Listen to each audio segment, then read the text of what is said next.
हाँ जी, स्वागत है जी ਤੁਹਾਡਾ ਸਾਰਿਆਂ ਦਾ ਸਾਡੇ YouTube channel exam study with job alert ਤੇ। ਸੋ ਕੰਪਲੀਟ ਜੀਕੇ ਦੀ ਅਗਲੀ ਕਲਾਸ 11 ਲੈ ਕੇ ਆਏ ਹਾਂ। ਪੰਜਾਬ ਫੋਰੈਸਟ ਗਾਰਡ ਦਾ ਜੋ ਐਗਜ਼ਾਮ ਹੋਣ ਵਾਲਾ ਹੈ, ਸਿਲੇਬਸ ਜਿਹੜਾ ਆਊਟ ਹੋ ਚੁੱਕਿਆ ਹੈ, ਤਾਂ ਕੰਟੀਨਿਊ ਤੁਹਾਨੂੰ ਭਾਗ ਨੇ ਜਿਹੜੇ ਅਸੀਂ ਪ੍ਰੋਵਾਈਡ ਕਰ ਰਹੇ ਹਾਂ। ਸੋ ਇਹਦੇ ਵਿੱਚ ਕੰਪਲੀਟ ਜੀਕੇ ਹੈ। ਸੋ ਜਰਨਲ ਨੌਲੇਜ 30 ਨੰਬਰਾਂ ਦੀ ਆਏਗੀ, ਸਿਲੇਬਸ ਦੇ ਵਿੱਚ ਮੈਂਸ਼ਨ ਕੀਤਾ ਹੋਇਆ ਹੈ। 30 ਨੰਬਰਾਂ ਦੇ ਪ੍ਰਸ਼ਨ ਤੁਹਾਨੂੰ ਜੀਕੇ ਦੇ ਪੁੱਛੇ ਜਾਣਗੇ, ਜਿਹਦੇ ਵਿੱਚ ਇੰਡੀਅਨ ਪੋਲਿਟੀ ਆ ਗਈ, हिस्ट्री आ गई, जोग्राफी आ गई, करंट अफेयर आ गई। तो सारे ये जीके च आते हैं, जनरल नॉलेज च आते हैं। तो इस करके अगला भाग लेके आए हैं। इस तो पहला वाले भाग जिन्होंने हाले तक रीड नहीं किए तो चैनल की प्ले लिस्ट में जाके रीड कर सकते हो, या फिर वीडियो की डिस्क्रिप्शन के लिंक तुम्हें दिता होया। तो स्टार्ट करते हैं जी अगले MCQ प्रश्न उत्तर। तो प्रश्न नंबर 152 तो स्टार्ट करांगे।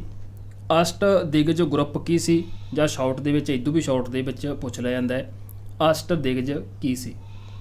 8 ਕਵੀਆਂ ਦੀ ਟੋਲੀ, 8 ਮੰਤਰੀਆਂ ਦੀ ਟੋਲੀ, 8 ਗੁਪਤਚਰਾਂ ਦੀ ਟੋਲੀ, ਜਾਂ ਇਹਨਾਂ ਦੇ ਵਿੱਚੋਂ ਕੋਈ ਨਹੀਂ। ਤਾਂ ਅਸ਼ਟ ਦਿਗਜ ਸੀਗਾ ਜਿਹੜਾ ਉਹ 8 ਕਵੀਆਂ ਦੀ ਟੋਲੀ ਸੀ। ਇਸ ਤੋਂ ਪਹਿਲਾਂ ਆਪਾਂ 40 ਸਰਦਾਰਾਂ ਦੀ ਟੋਲੀ ਬਾਰੇ ਗੱਲ ਕਰੀ ਸੀ ਕੱਲ੍ਹ ਵਾਲੇ ਭਾਗ ਦੇ ਵਿੱਚ, ਜਿਹੜਾ 40 ਅਮੀਰਾਂ ਦਾ ਸੰਘ ਸੀਗਾ। ਸੋ ਇੱਕ ਤਾਂ ਇਹ ਕੁਐਸਚਨ ਹੋ ਗਿਆ, ਇੱਕ ਅਸ਼ਟ ਦਿਗਜ ਗਰੁੱਪ ਹੋ ਗਿਆ, ਇਹ 8 ਕਵੀਆਂ ਦੀ ਟੋਲੀ ਸੀ। ਆਪਸ਼ਨ ਊੜਾ ਸਾਡਾ ਰਾਈਟ ਆਨਸਰ ਆਊਗਾ। अगला प्रश्न है, किहड़े मुस्लिम शासक ने संकेतक मुद्रा का प्रचलन है जिहड़ा कीता सीगा? अलाउद्दीन खिलजी, बलबन, फिरोज शाह तुगलक, या फिर मुहम्मद बिन तुगलक ने? तो मुस्लिम शासक होया जिन्हें संकेतक मुद्रा का प्रचलन ये जिहड़ा कीता सीगा, तो वो सीगा ऑप्शन सस्सा मुहम्मद बिन तुगलक। चीन ते ईरान के द्वारा चलाई गई संकेतक मुद्रा प्रणाली सी, जिसनूं भारत विच मुहम्मद बिन तुगलक ने लागू करन लई चांदी के टंके की थां ते तांबे के सिक्के आ जिहड़े चलाए सी। सो इन्हां दा जिहड़ा मुੱਲ सीगा वो चांदी के सिक्किਆਂ ਦੇ बराबर रखिਆ सीगा, जिहदे करके लोगों ने तांबे के जाली सिक्के बनाने शुरू कर दिते सी।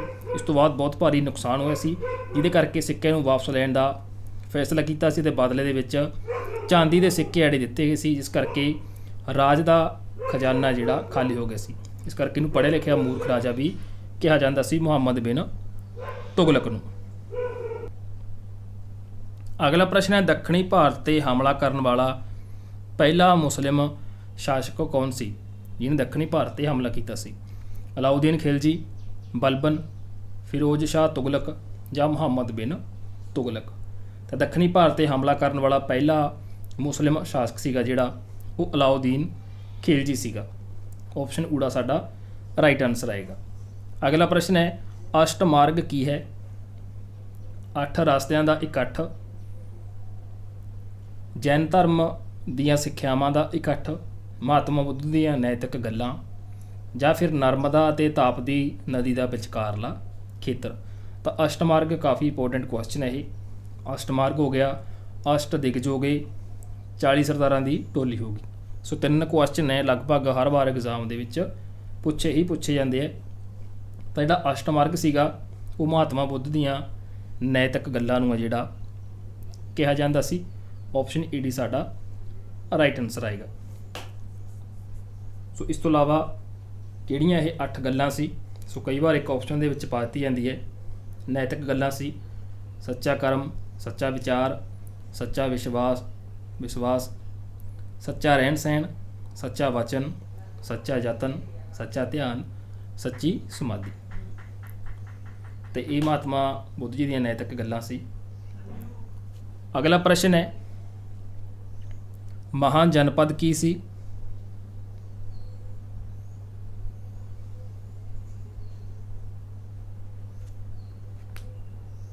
लक्ष्मी वंश के मंत्रियों का ग्रुप, ताकतवर 16 राजां ਦਾ ग्रुप, उत्तर वैदिक काल ਵਿੱਚ ਰਾਜੇ ਨੂੰ ਦਿੱਤੀ ਜਾਣ ਵਾਲੀ ਉਪਾਧੀ, ਜਾਂ ਇਹਨਾਂ ਵਿੱਚੋਂ ਕੋਈ ਨਹੀਂ? ਤਾਂ ਮਹਾਜਨਪਦ ਸੀ ਜਿਹੜਾ ਜੋ ਤਾਕਤਵਰ ਰਾਜੇ ਸੀ, ਤਾਕਤਵਰ 16 ਰਾਜਾਂ ਦਾ ਜਿਹੜਾ ਗਰੁੱਪ ਸੀਗਾ, ਤਾਂ ਇਸ ਨੂੰ ਮਹਾਜਨਪਦ ਜਿਹੜਾ ਕਿਹਾ ਗਿਆ ਸੀ। ਸੋ ਉੱਤਰੀ ਭਾਰਤ ਜਿਹੜਾ 600 ਈਸਵੀ ਪੂਰਵ ਦੇ ਲਗਭਗ ਹੈ ਜਿਹੜਾ ਗਣਤੰਤਰ ਤੇ ਰਾਜਤੰਤਰ ਰਾਜਾਂ ਦੀ ਸਥਾਪਨਾ ਹੋਈ ਸੀ, ਅਤੇ ਇਹਨਾਂ ਨੂੰ ਜਿਹੜਾ ਮਹਾਜਨਪਦ ਕਿਹਾ ਗਿਆ। बुद्ध ते जैन साहित्य में इन्हों की गिनती जी वो 16 दसी गई है। कई बार ये पूछ लैंदा है ਕਿ ਕਿਸ ਦੇ ਵਿੱਚ ਜਿਹੜੀ ਇਹਨਾਂ ਦੀ ਗਿਣਤੀ 16 ਦੱਸੀ ਗਈ ਹੈ, ਬੁੱਧ ਅਤੇ ਜੈਨ ਸਾਹਿਤ ਦੇ ਵਿੱਚ।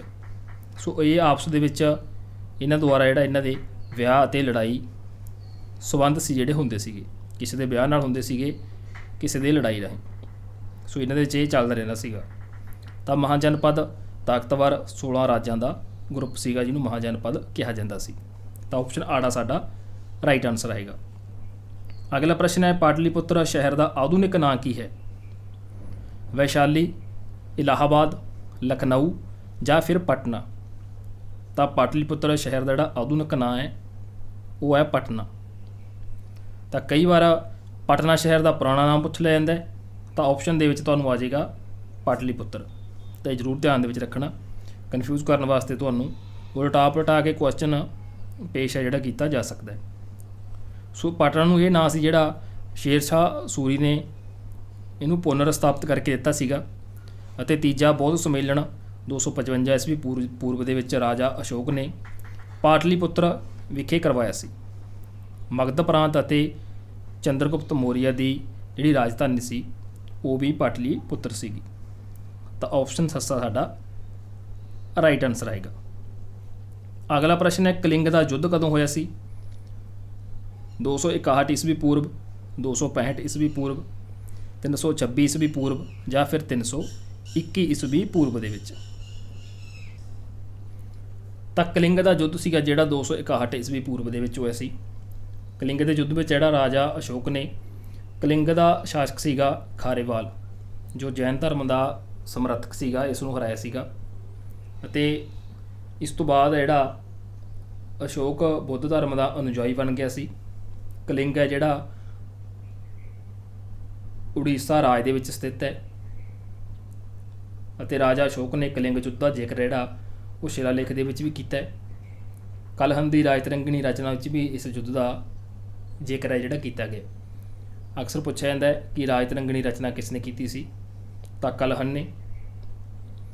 ਕਲਿੰਗ ਜਿਹੜਾ ਰਾਜ ਸੀਗਾ ਇਹ ਕ੍ਰਿਸ਼ਨਾ ਅਤੇ ਗੋਦਾਵਰੀ ਜੋ ਨਦੀਆਂ ਨੇ ਇਹਨਾਂ ਦੇ ਵਿਚਕਾਰ ਸਥਿਤ ਸੀਗਾ। ਤਾਂ ਕਲਿੰਗ ਦਾ ਯੁੱਧ ਜਿਹੜਾ 261 ਈਸਵੀ ਪੂਰਵ ਦੇ ਵਿੱਚ ਹੋਇਆ ਸੀ। ਆਪਸ਼ਨ ਊੜਾ ਸਾਡਾ ਰਾਈਟ ਆਨਸਰ ਆਏਗਾ। ਅਗਲਾ ਪ੍ਰਸ਼ਨ ਹੈ, ਗੋਬਰ ਗੈਸ ਦੇ ਵਿੱਚ ਮੁੱਖ ਕੀ ਹੁੰਦਾ ਹੈ? ਮੀਥੇਨ, ਇਥਲੀਨ, ਕਾਰਬਨ ਮੋਨੋਆਕਸਾਈਡ ਜਾਂ ਬਿਊਨਿਟ। ਤਾਂ ਗੋਬਰ ਗੈਸ ਹੁੰਦੀ ਹੈ ਜਿਹੜੀ, ਤਾਂ ਇਹਦੇ ਵਿੱਚ ਮੀਥੇਨ ਹੁੰਦੀ ਹੈ। ਸਭ ਤੋਂ ਵੱਧ ਮੀਥੇਨ ਗੈਸ 50 ਤੋਂ 70% ਹੁੰਦੀ ਹੈ। ਕਈ ਵਾਰ ਪ੍ਰਤੀਸ਼ਤ ਦੇ ਵਿੱਚ ਪੁੱਛ ਲਿਆ ਜਾਂਦਾ ਹੈ। ਕਾਰਬਨ ਡਾਈਆਕਸਾਈਡ ਜਿਹੜੇ 30 ਤੋਂ 40%, ਹਾਈਡਰੋਜਨ 5% ਤੋਂ 10, ਨਾਈਟ੍ਰੋਜਨ 1 ਤੋਂ 2। ਇਹਦੀ ਲਾਟ ਹੈ ਜਿਹੜੀ ਉਹ ਨੀਲੇ ਰੰਗ ਦੀ ਹੁੰਦੀ ਹੈ। ਜਿਨ੍ਹਾਂ ਦੇ ਗੋਬਰ ਗੈਸ ਲੱਗਿਆ ਹੋਏਗਾ ਤਾਂ ਚਲਾ ਕੇ ਵੀ ਦੇਖ ਲਿਓ, ਉਹਦੀ ਲਾਟ ਹੈ ਜਿਹੜੀ ਨੀਲੇ ਕਲਰ ਦੀ ਨਿਕਲਦੀ ਹੈ ਅਤੇ ਗੰਧਹੀਨ ਅਤੇ ਧੂੰਆਂ ਰਹਿਤ ਹੁੰਦੀ ਹੈ। ਸੋ ਇਹਦੀ ਜੋ ਲਾਟ ਹੁੰਦੀ ਹੈ ਇਹਦੇ ਰਾਹੀਂ ਨਾ ਤਾਂ ਧੂੰਆਂ ਹੁੰਦਾ ਹੈ, ਨਾ ਹੀ ਇਹਦੇ ਵਿੱਚ ਕਿਸੇ ਤਰ੍ਹਾਂ ਦੀ ਕੋਈ ਗੰਧ ਹੁੰਦੀ ਹੈ। ਤਾਂ ਮੀਥੇਨ ਹੈ ਜਿਹੜੀ ਗੋਬਰ ਗੈਸ ਦੇ ਵਿੱਚ ਮੁੱਖ ਹੁੰਦਾ ਹੈ।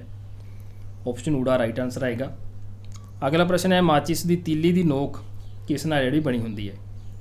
ਸਫੇਦ ਫਾਸਫੋਰਸ ਪੈਂਟਾਕਸਾਈਡ ਜਿਹਨਾਂ 'ਚੋਂ ਕੋਈ ਨਹੀਂ, ਜਾਂ ਫਿਰ ਲਾਲ ਫਾਸਫੋਰਸ ਦੀ। ਤਾਂ ਮਾਚਿਸ ਦੀ ਤੀਲੀ ਜਿਹੜੀ ਨੋਕ ਹੁੰਦੀ ਹੈ ਤਾਂ ਉਹ ਲਾਲ ਫਾਸਫੋਰਸ ਦੀ ਬਣੀ ਹੁੰਦੀ ਹੈ। ਆਪਸ਼ਨ ਸੱਸਾ ਰਾਈਟ ਆਨਸਰ ਆਏਗਾ। ਅਗਲਾ ਪ੍ਰਸ਼ਨ ਹੈ, ਵਾਯੂਮੰਡਲ ਵਿੱਚ ਸਭ ਤੋਂ ਵੱਧ ਪਾਈ ਜਾਣ ਵਾਲੀ ਅਕਿਰਿਆ ਗੈਸ ਕਿਹੜੀ ਹੈ? ਨਾਈਟ੍ਰੋਜਨ, ਹਾਈਡਰੋਜਨ, ਹੀਲੀਅਮ ਜਾਂ ਫਿਰ ਆਰਗਨ। ਤਾਂ ਵਾਯੂਮੰਡਲ ਦੇ ਵਿੱਚ ਸਭ ਤੋਂ ਵੱਧ ਪਾਈ ਜਾਣ ਵਾਲੀ ਅਕਿਰਿਆ ਗੈਸ ਹੈ ਜਿਹੜੀ ਉਹ ਆਰਗਨ ਹੈ। ਆਪਸ਼ਨ ਸੱਸਾ ਰਾਈਟ ਆਨਸਰ ਆਏਗਾ। ਅਗਲਾ ਪ੍ਰਸ਼ਨ ਹੈ, ਮੋਸਟ ਇੰਪੋਰਟੈਂਟ ਹੈ, ਹਵਾਈ ਜਹਾਜ਼ਾਂ ਦੇ ਜੋ ਟਾਇਰ ਨੇ ਤਾਂ ਇਹਨਾਂ ਦੇ ਵਿੱਚ ਕਿਹੜੀ ਗੈਸ ਹੈ ਜਿਹੜੀ ਭਰੀ ਜਾਂਦੀ ਹੈ? ਹੀਲੀਅਮ, ਹਾਈਡਰੋਜਨ, ਨਾਈਟ੍ਰੋਜਨ ਜਾਂ ਨੀਲੋਨ। ਤਾਂ ਹਵਾਈ ਜਹਾਜ਼ਾਂ ਦੇ ਟਾਇਰਾਂ ਦੇ ਵਿੱਚ ਜਿਹੜੀ ਗੈਸ ਹੁੰਦੀ ਹੈ ਉਹ ਹੀਲੀਅਮ ਭਰੀ ਜਾਂਦੀ ਹੈ, ਹਲਕੀ ਹੁੰਦੀ ਹੈ ਇਸ ਕਰਕੇ ਭਰੀ ਜਾਂਦੀ ਹੈ। ਤਾਂ ਆਪਸ਼ਨ ਊੜਾ ਰਾਈਟ ਆਨਸਰ ਆਏਗਾ।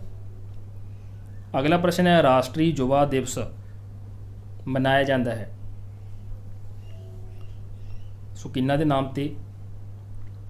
ਰਾਜੀਵ ਗਾਂਧੀ, ਸਰਦਾਰ ਭਗਤ ਸਿੰਘ, ਸੁਭਾਮੀ ਵਿਵੇਕਾਨੰਦ ਜਾਂ ਮਹਾਤਮਾ ਗਾਂਧੀ। ਜਾਂ ਇਹ ਵੀ ਪੁੱਛ ਲਿਆ ਜਾਂਦਾ ਰਾਸ਼ਟਰੀ ਯੁਵਾ ਦਿਵਸ ਦਾ ਸੰਬੰਧ ਕਿਸ ਨਾਲ ਹੈ। ਤਾਂ ਇਹਦਾ ਜਿਹੜਾ ਰਾਈਟ ਆਨਸਰ ਆਏਗਾ ਉਹ ਸੁਵਾਮੀ ਵਿਵੇਕਾਨੰਦ ਆਏਗਾ। ਸੁਵਾਮੀ ਵਿਵੇਕਾਨੰਦ ਦਾ ਜਨਮ ਸੀ ਜਿਹੜਾ 12 ਜਨਵਰੀ 1863 ਦੇ ਵਿੱਚ ਹੋਇਆ ਸੀ। ਇਹਨਾਂ ਨੇ ਜਿਹੜਾ ਨਵ ਭਾਰਤ ਨਿਰਮਾਣ ਦੇ ਵਿੱਚ ਅਹਿਮ ਰੋਲ ਅਦਾ ਕੀਤਾ ਸੀ ਅਤੇ 1984 ਤੋਂ ਹਰ 12 ਜਨਵਰੀ ਨੂੰ ਰਾਸ਼ਟਰੀ ਯੁਵਾ ਦਿਵਸ ਮਨਾਉਣ ਦਾ ਜਿਹੜਾ ਫੈਸਲਾ ਕੀਤਾ ਸੀ। ਤਾਂ option E D right answer ਆਏਗਾ। ਸੋ ਚਲਦੀ ਚਲਦੀ ਵੀਡੀਓ ਨੂੰ ਅੱਗੇ ਸ਼ੇਅਰ ਜ਼ਰੂਰ ਕਰ ਦਿਆ ਕਰੋ ਤਾਂ ਜੋ ਜ਼ਿਆਦਾ ਤੋਂ ਜ਼ਿਆਦਾ ਆਡੀਅנס ਆਪਣੇ ਨਾਲ ਜੁੜ ਸਕੇ। ਰਾਸ਼ਟਰੀ ਵਿਰਾਸਤ ਪਸ਼ੂ ਕਿਹੜਾ ਹੈ? ਹਾਥੀ, ਚੀਤਾ, ਸ਼ੇਰ ਜਾਂ ਫਿਰ ਕੋਈ ਨਹੀਂ। ਤਾਂ ਰਾਸ਼ਟਰੀ ਵਿਰਾਸਤ ਪਸ਼ੂ ਹੈ ਜਿਹੜਾ ਉਹ ਹਾਥੀ ਹੈ। 2010 ਦੇ ਵਿੱਚ ਕੇਂਦਰੀ ਵਣ ਅਤੇ ਵਾਤਾਵਰਣ ਵਿਭਾਗ ਨੇ ਹਾਥੀਆਂ ਦੀ ਸੁਰੱਖਿਆ ਲਈ ਹਾਥੀ ਨੂੰ ਭਾਰਤ ਦਾ ਰਾਸ਼ਟਰੀ ਵਿਰਾਸਤ ਪਸ਼ੂ ਹੈ ਜਿਹੜਾ ਉਹ ਘੋਸ਼ਿਤ ਕੀਤਾ ਸੀ ਅਤੇ ਹਾਥੀ ਮੇਰਾ ਸਾਥੀ ਨਾਮਕ ਅਭਿਆਨ ਵੀ ਸ਼ੁਰੂ ਕੀਤਾ ਸੀ। ਇਸ 'ਤੇ ਫਿਲਮ ਵੀ ਬਣੀ ਹੋਈ ਹੈ ਜਿਨ੍ਹਾਂ ਨੇ ਪੁਰਾਣੇ ਟਾਈਮ ਦੇ ਵਿੱਚ ਦੇਖੀ ਹੈ। ਤਾਂ ਰਾਸ਼ਟਰੀ ਵਿਰਾਸਤ ਪਸ਼ੂ ਹੈ ਜਿਹੜਾ ਉਹ ਹਾਥੀ ਹੈ। ਅਗਲਾ ਪ੍ਰਸ਼ਨ ਹੈ ਕਿਹੜੀ ਨਦੀ ਹੈ ਜਿਹੜੀ ਡੈਲਟਾ ਨਹੀਂ ਬਣਾਉਂਦੀ? ਕਾਵੇਰੀ, ਮਹਾਨਦੀ, ਤਾਪਤੀ ਜਾਂ ਫਿਰ ਗੋਦਾਵਰੀ। ਤਾਂ ਇਹ ਨਦੀ ਹੈ ਜੀ ਤਾਪਤੀ। ਤਾਪਤੀ ਨਦੀ ਹੈ ਜਿਹੜੀ ਡੈਲਟਾ ਨਹੀਂ ਬਣਾਉਂਦੀ ਕਿਉਂਕਿ ਇਸ ਨਦੀ ਦਾ ਪਾਣੀ ਦਾ ਜਿਹੜਾ ਵਹਾਅ ਉਹ ਤੇਜ਼ ਹੁੰਦਾ ਹੈ, ਇਸ ਕਰਕੇ ਇਹ ਡੈਲਟਾ ਜਿਹੜਾ ਨਹੀਂ ਬਣਾਉਂਦੀ। ਸੋ ਜਿਹੜੀ ਨਦੀ ਦਾ ਪਾਣੀ ਦਾ ਵਹਾਅ ਜਿਹੜਾ ਘੱਟ ਤੇਜ਼ ਹੁੰਦਾ ਹੈ ਉਹ ਡੈਲਟਾ ਬਣਾਉਂਦੀਆਂ ਨੇ। ਅਗਲਾ ਪ੍ਰਸ਼ਨ ਹੈ ਭਾਰਤ ਦੇ ਕਿੰਨੇ ਰਾਜਾਂ ਨੂੰ ਸਮੁੰਦਰੀ ਤੱਟ ਹੈ ਜਿਹੜਾ ਲੱਗਦਾ ਹੈ? ਮੋਸਟ ਇੰਪੋਰਟੈਂਟ ਕੁਐਸਚਨ ਹੈ। 9, 7, 8 ਜਾਂ ਫਿਰ 6। ਤਾਂ ਸਮੁੰਦਰੀ ਤੱਟ ਹੈ ਜਿਹੜਾ ਉਹ ਭਾਰਤ ਦੇ 9 ਰਾਜਾਂ ਨੂੰ ਲੱਗਦਾ ਹੈ। ਅਰਬ ਸਾਗਰ ਵਾਲੇ ਪਾਸੇ ਤੋਂ ਗੁਜਰਾਤ, ਮਹਾਰਾਸ਼ਟਰ, ਗੋਆ, ਕਰਨਾਟਕ, ਕੇਰਲ ਅਤੇ ਬੰਗਾਲ ਦੀ ਖਾੜੀ ਵਾਲੀ ਸਾਈਡ ਤਮਿਲਨਾਡੂ, ਆਂਧਰਾ ਪ੍ਰਦੇਸ਼, ਉੜੀਸਾ, ਪੱਛਮੀ ਬੰਗਾਲ ਅਤੇ ਸਭ ਤੋਂ ਲੰਬਾ ਸਮੁੰਦਰੀ ਤੱਟ ਹੈ ਜਿਹੜਾ ਉਹ ਗੁਜਰਾਤ ਦੇ ਨਾਲ ਅਤੇ ਸਭ ਤੋਂ ਘੱਟ ਹੈ ਜਿਹੜਾ ਉਹ ਗੋਆ ਰਾਜ ਦੇ ਨਾਲ ਲੱਗਦਾ ਹੈ।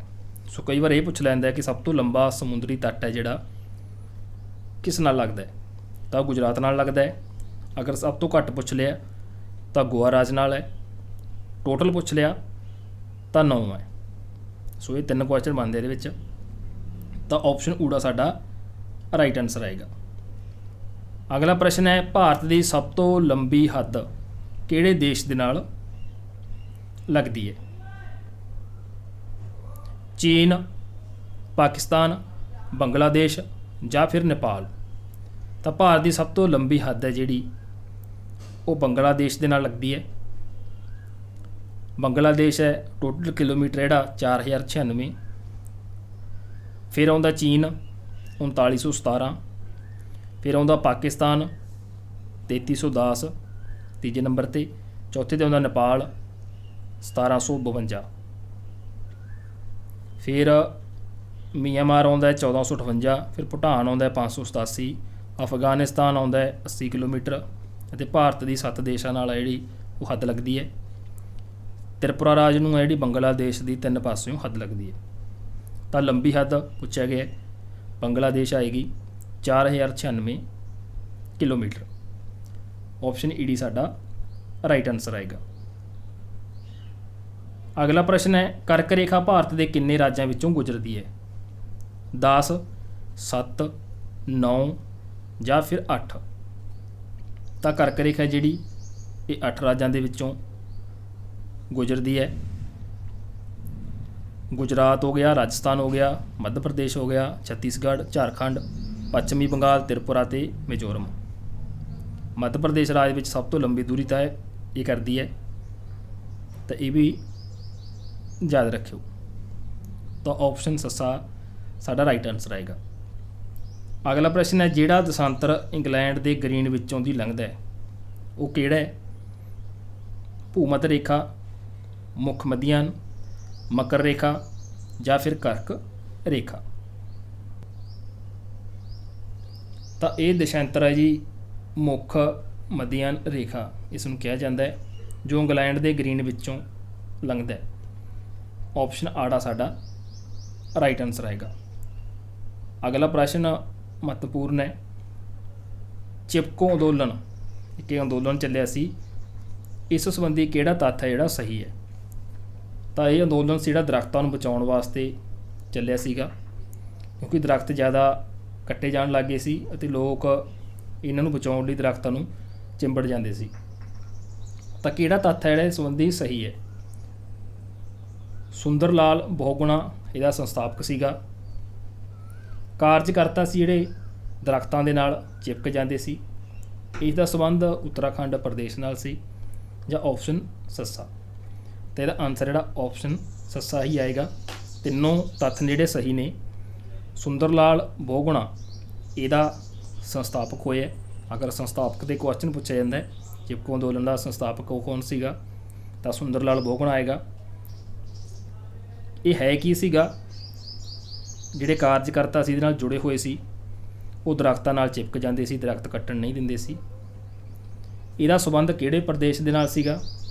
ਉੱਤਰਾਖੰਡ ਨਾਲ ਸੀਗਾ। ਤਾਂ ਇੱਥੇ 4 ਕੁਐਸਚਨ ਇਹ ਬਣੇ ਪਏ ਨੇ। ਅਗਰ ਬਣਿਆ ਬਣਾਇਆ ਇਸੇ ਤਰ੍ਹਾਂ ਆ ਗਿਆ ਤਾਂ ਉਪਰੋਕਤ ਸਾਰੇ ਆਏਗਾ। ਅਗਰ ਤੋੜ ਮਰੋੜ ਕੇ ਪੇਸ਼ ਕੀਤਾ ਜਾਏਗਾ ਤਾਂ ਅਲੱਗ ਅਲੱਗ ਆਏਗਾ। ਸੋ ਸੰਸਥਾਪਕ ਹੋ ਗਿਆ, ਕਾਰਜਕਰਤਾ ਹੋ ਗਏ ਅਤੇ ਇਹਦਾ ਸੰਬੰਧ ਹੋ ਗਿਆ। ਇੱਕ ਕੁਐਸਚਨ ਇਹ ਹੋ ਗਿਆ। 4 ਕੁਐਸਚਨ ਇੱਕ 'ਚੋਂ ਬਣਦੇ ਆ। ਸੋ ਦੋਸਤੋ ਅਗਲੇ ਭਾਗ ਦੇ ਅਗਲੇ ਮੋਸਟ ਇੰਪੋਰਟੈਂਟ ਕੁਐਸਚਨ ਸੀ। ਵੀਡੀਓ ਚੰਗੀ ਲੱਗੇ ਲਾਈਕ ਕਮੈਂਟ ਅਤੇ ਅੱਗੇ ਵੱਧ ਤੋਂ ਵੱਧ ਸ਼ੇਅਰ ਜ਼ਰੂਰ ਕਰ ਦਿਆ ਕਰੋ। ਜੋ ਚੈਨਲ 'ਤੇ ਪਹਿਲੀ ਵਾਰ ਵਿਜ਼ਿਟ ਕਰ ਰਹੇ ਨੇ ਤਾਂ ਸਬਸਕ੍ਰਾਈਬ ਤੇ ਨਾਲ ਬੈਲ ਆਈਕਨ ਨਾਲ 'ਤੇ ਪ੍ਰੈਸ ਜ਼ਰੂਰ ਕਰ ਲਿਓ ਤਾਂ ਤੁਹਾਨੂੰ ਕਲਾਸ ਦੀ ਸਮੇਂ ਸਿਰ ਅਪਡੇਟ ਹੈ ਜਿਹੜੀ ਮਿਲਦੀ ਰਹੇ। ਸੋ ਮਿਲਦੇ ਹਾਂ ਜੀ ਅਗਲੇ ਭਾਗ ਦੇ ਵਿੱਚ ਅਗਲੇ ਨਵੇਂ MCQ ਪ੍ਰਸ਼ਨ ਉੱਤਰਾਂ ਨਾਲ। ਉਹ ਤੱਕ ਲਈ ਧੰਨਵਾਦ ਜੀ।